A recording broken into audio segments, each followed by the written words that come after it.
Before I talk about this movie, I gotta say, Gavin, the smartest character out of the whole movie. He actually made a decision that is rarely seen in horror films and actually stuck with it.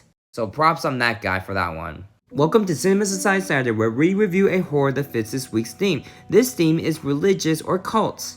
I was assigned by Ghost in the Stacks that I recommend following. She does a lot of horror content when it comes to books and even shows books in fictional films. She gave me The Taking of Deborah Logan, which is a found footage horror film about a group of documentary filmmakers who are making a documentary about Alzheimer's patients when the camera records Deborah Logan, who has one of those, while also diving into such sinister mystery that surrounds Deborah Logan. Before I get to this review, leave a follow more film content.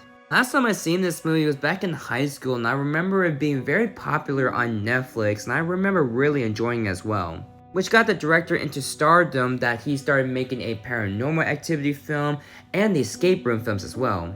But while it was nice to revisit this movie many years after I first seen it, it doesn't hold up as well. The acting is alright, but I do think that Joe Larson, who plays Deborah Logan, is the best actor of the whole movie. She plays the character well as a sweet old kind-hearted woman who is going through this disease, but then she progressively gets intimidating and a little frightening at times. It started off kind of promising when we get into the documentary filmmakers who are making something out of this that I did find kind of interesting.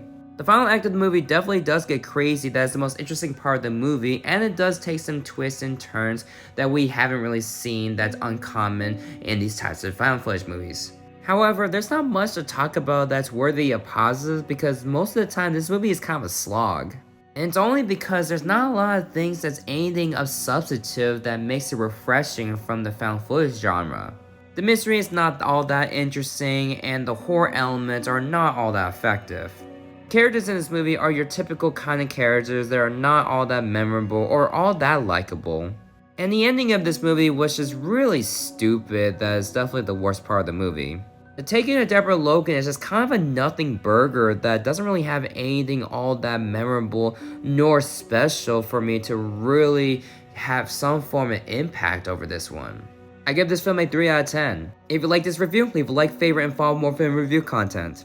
And also go check out Cinema Society Saturday, where a bunch of horror content creators make a review that fits this week's theme as well.